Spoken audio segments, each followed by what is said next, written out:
was laying in bed this morning, I thought to myself, I am reading fanfiction again. And I realized that that is actually a pattern.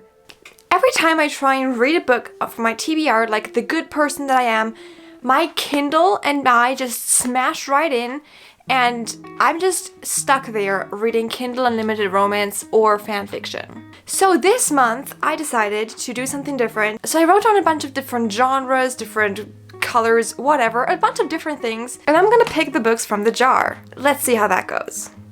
Hi, hello, and welcome everybody to this brand new video. As you already know, we're picking TBR books today. I have a bunch of stuff here, and we're just gonna pick. We're just gonna start picking out. We're gonna see for ourselves if this is a good thing, a bad thing, not so much of a good thing. I don't know. I'm not a TBR reader, okay?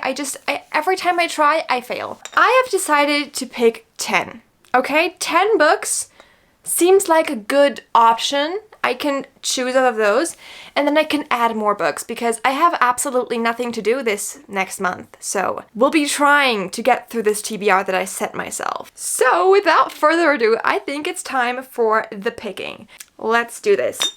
Number 1. I'm so scared because I know that one of these in here is classics, and I really don't want to read a classic, but maybe I should. Okay, first thing first. Oh no! Nonfiction. See, I already hate this. So, for the nonfiction book, why is the price still on this? Good to know that it was 12 bucks, by the way. But, nonfiction, we have The Joy of Small Things. Did I buy this purely because there's a tiny little wiener dog on the cover? Absolutely yes, that's why I bought it. It's probably still gonna be good. So as far as I know, this is a book about how to enjoy small things in life, how to find joy in the tiny things. I think the concept of this sounds good, so my plan is to actually kind of read a chapter or two each day this month and then just like slowly go through the book, because reading this in one go just isn't fun. I've learned that in the past. I've made mistakes in the past. We're not doing that again. So we're taking it slow and enjoying the small chapters and the small things in this book. But nonfiction, I think that kind of checks that box, okay? It is definitely nonfiction. Second one. Okay, I want this one. Pew! Ooh! Special edition. My issue is that whenever I get an Illumicrate book or something, I don't usually read them, so my plan is to read special edition books this month, because why not? So for this one, I have Feybound. This is definitely a special edition. Like, it's gorgeous. It's even more gorgeous without the dust jacket, I feel like. It's just overall stunning, stunning book. We have sisters, and we have an epic battle war thing going on. I'm hyped for this, okay? I'm excited about reading this. I'm hoping for a lot of like sisterly relationships. I'm also hoping for actual relationships. I didn't see anything here, but apparently they are encountering the Fae Court. So I have high hopes for this, okay? I've been wanting to read this in February, specifically because I wanted to read it for Black History Month, but I didn't get to it because I was not in the mood for this. So I'm hoping that I can get to it in March because I really want to read it. I really do. That's the plan. And also, special edition, so this fits, okay? I've been wanting to read this. The next one is this one. What is this? I am scared of every single one of them. A book that I'm scared of. I am scared. So, yeah, I already know which one I'm gonna pick for this one. We're tackling this month, okay? Even if I have to take you along for the ride. A Day of Fallen Night. This is the prequel to A Priory of the Orange Tree. It's about the same size. And if you know me for a while, Priory of the Orange Tree is one of my absolute favorites. I love that book so much. Like, every time I look at it, I squeal a little bit. It's just one of my favorites, but it's a lot. That book is a lot of work. I read it twice and I don't think I got anything. I think I need to read Priory of the Orange Tree again to understand this, but that's not all we're doing, okay? Because this is a prequel and I can read this without context, I think. As far as I'm concerned with what this book is about, I don't get anything, which is the same feeling that I had with Priory of the Orange Tree. It's very hard to describe these books because there's just so much going on and there are so many plot lines that all sum up into one entire book, and I'm just excited, but I'm also very, very scared of this because it's a lot. And I've been recently having a lot of like not so good moments with reading sequels, like for example this one or this one. So I'm just like, I'm scared. Really, really, really, really scared. Next, this is the fourth. So the fourth book is, ooh, a graphic novel. This is the only graphic novel I have, okay? Lore Olympus, the third book. Every other graphic novel that I own, I've already read. But not this one. We don't have anything to choose from, but I think that's okay. These graphic novels are very, very cute. I love the art style in these. Let me show you how it's done. Like, we have an art style like this. I have fun reading these, and they're Greek mythology, so of course I have fun reading these. It's Greek mythology. It's like Hades and Persephone. So Persephone, Hades. What more could you want, honestly? So excited to get to this one. Fifth. Are we ready? I don't think any of us are ready, okay? We're not ready. This one. Vampires. Let's go with vampires. So for this one, I decided to go with The Scarlet Veil. I have the beautiful and stunning Waterstones exclusive of this.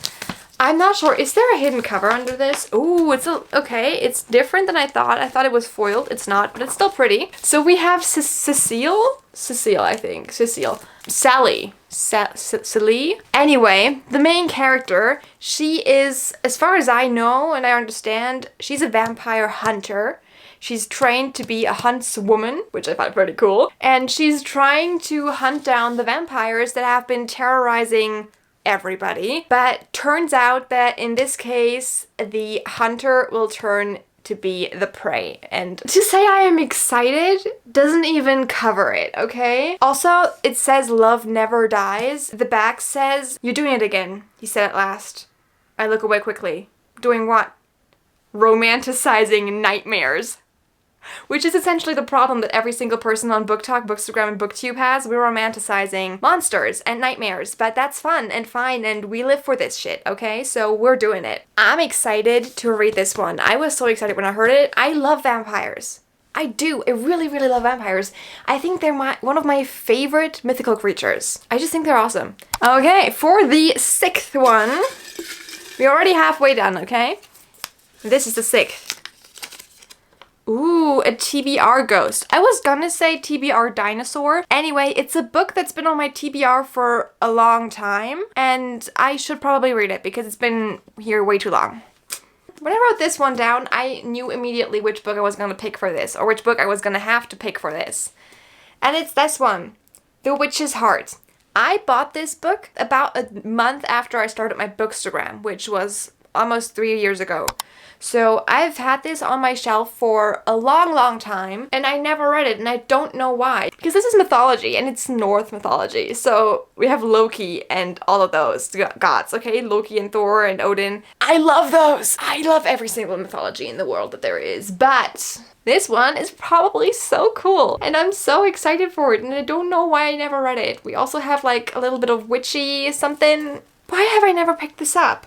I think I've always been a little scared of it since it seems like it's a grown-up book, and grown-up in the sense that you might have to actually turn on your head, which is something that I don't usually do very often. But the plan is just to read this and have fun. So I think I'm just gonna throw away all the fears that I have about this book and just start reading it, because why not? Why would I not want to read this? It looks great. It's very floppy. I can't break it. I'm pretty sure that I'm gonna enjoy this. Why would I not enjoy this? Like, why? 7. I'm not ready for all of these. Okay, I want this one. And this one jumped out at me, so I think that one's the 8th. Anyway, we're gonna go with 7 first. For this number 7, we're going into Dark Academia. Yes. I'm excited. It's March. Not really the best time for Dark Academia, but we're just rolling with it, okay? For this one, I have the ultimate Dark Academia book, If We Were Villains. I'm not sure if I have to explain this book to you. Probably because I have absolutely no idea what it's about. Let me check. So we have a detective who is trying to figure out what happened 10 years ago when Oliver was locked up for murdering one of his friends. I bought this purely because I saw a lot of people reading it and I thought, I need to read it. I need to know what people are talking about. And then I never did. And then I saw the 5th year anniversary edition, the one that I have, and I just had to grab it because I didn't want the other one because there's a dead bird on the cover. If you know, you know. If you don't know, I'm not gonna force you to look at the dead bird, okay? That's not why we're here. We're here for a good time. I have a feeling that this is like the Dark Academia of Dark Academia. I'm gonna be reading this and I'm gonna be having a blast. I'm pretty sure of it. And then the last one, a book by a male author. I'm gonna have to look for this, okay, real hard. Because usually I'm a female author girly, but I think I can find something on the shelves. And for some reason, I struggle a lot with this one, okay? I don't know why, but I did struggle a lot because I have a lot of books by people who have a male-sounding name, but who I'm not sure if they're male or if they're non-binary, and I don't want to put them in the male box. So I just picked one where I was definitely sure, and that is Dune by Frank Herbert. This book is the floppiest of floppy books that you have ever seen. I'm not sure if I have to tell you something about Dune because I'm pretty sure most of you have seen the movie. I've been wanting to read Dune for a while because I heard people enjoyed this, and I had a friend who told me that I will definitely be enjoying the book if I read it. So this is the story of Paul, and Paul arrives at this desert planet which is called Arrakis, and this planet is supposed to make somebody real, like the person who owns the planet, they're going to be extremely rich because it sells the stuff that the universe runs on, essentially. It's a complex book. It doesn't look like it's much of a book, but this is almost 700 pages. They're just like Bible pages. They're extremely thin and you can, essentially, they're see-through, right? So that's what's going on here. And this is the book that I picked. I have the entire series, so I better be enjoying this. Number 9. 2 more to go, okay? Are we ready? I'm scared. This one. A book with a sword on the cover. I have those, okay? I have books with swords on the covers because I am obsessed. I decided to go with Silver in the Bone. I bought this when I was in London last year. It sounded so good. I am, however, a little skeptical because this author also wrote lore. And I had such high hopes for lore, and then I didn't enjoy lore, so now I have high hopes for this as well, but not as high hopes. So maybe it's better, because if I go in with no expectations, I'm gonna be impressed rather than depressed. So we have a girl who is a hollower, which means she breaks into ancient crypts and steals stuff from there. Essentially, she's maybe like a grave robber, I think. Something kind of like that. But she wants to free her brother. And for that, she needs an ancient ring. But she's not the only person looking for that ancient ring. I have a feeling that we're gonna have a good time with this. There is a beautiful, stunning, incredible map, which always here for a good time, okay? A map can only make a book so much better. I have a feeling that this is gonna be exactly what I want from this book. And it's looking great, and it has a sword, so what more could we ask for here? And the last book. Are we ready? I don't think we're ready. Let's see. This one. This is the lucky letter. Ooh. Witches, witches, witches, witches. So for witches, I had a lot of options, weirdly, but I went with one that I recently acquired and that I think I should be reading pretty soon. Also, I felt like all the other books were very fantasy and very deep and dark into this fantasy or sci-fi world. So I picked something that would probably be very easy to read and not as heavy on the fantasy, even though it's witches. So I went with A Demon's Guide to Wooing a Witch. This is probably going to be very easy peasy, lemon squeezy, breezy. We have Caladia and she stops a demon attack. But the issue is that this demon attack that she stops is by one of the most powerful demons of the Demon High Council, so she's in a little bit of a pickle right there. But the issue is that there's also somebody out to get this powerful demon, so they make a deal in which she tries to help him regain his memories because she's just a good soul, okay? And I don't know about you, but I think that sounds so much fun, so incredible, so nice, cute, cozy, easygoing fantasy vibes. Not that hardcore stuff that we had before, but like very easygoing, cutesy. I have a good feeling about this, okay? Look at her. Look at her being like fighty and feisty and stuff. I like the first book in this series, which is A Witch's Guide to Fake Dating a Demon. So I'm pretty sure I'm gonna like this one as well. It can only be good. Who am I kidding? We're gonna draw an 11th book just because we can. If this is classics, I'm throwing it back in. Oh, no, it's not classics. It's an orange book.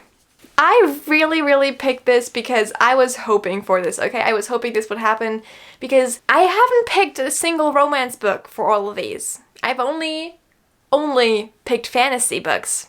So we're going with a romance book for this next one, and that is The Bodyguard. I know for a fact this is a spice-free romance, and I'm very excited about it because honestly, I don't need the spice in my life. I don't need it, and this is probably gonna be really cool. So I'm obviously guessing this right now, but I think this is a bodyguard romance. So Hannah, the female main character, she looks like she's a kindergarten teacher, but she's actually a secret bodyguard. And he's a famous actor who has everything, including a stalker. So he obviously needs a bodyguard, and who better to pick than Hannah? Like, it can't be obvious that he has a bodyguard around him 24/7, so they fake date. Can you tell that I am extremely excited for this one? I want it, okay? Also, floppy again. We need this in our lives. We need floppy books. I want to make a petition for all the paperbacks to be floppy. Like, why would you need the ones that don't flop? The only thing that happens with those is that you break the spine. This was the last one, okay? The last book that we choose for this TBR. Will I be able to read all of these books? I hope so. I honestly hope that I will be able to do it. What are the chances? I don't know, like 2% maybe that I do it. At least I have a plan now, okay? I have a plan. So I'm just gonna go sort through all of these books, put them on the TBR card, because if I see them, at least I feel guilty if I don't read them, okay? That's all I want from life. I hope you enjoyed this. I hope this was fun and entertaining for you. It was definitely fun and entertaining for me, and I will see you for the next video that I make, in which I will probably tell you what happens to all of these books, and you will probably see me reading at least one of those within the next few months, because I have plans for the next month, okay? I have a lot of plans that include you and me and books. So yeah, in case you don't already follow me, you can subscribe down below. I would be very happy about that, and I will see you for the next video that I make. Bye! Why did I pick this much fantasy again? Can anybody tell me why I picked this much fantasy? Because I do not know. I don't know. I don't know. I don't know. I don't know anything about me. Anyway, bye!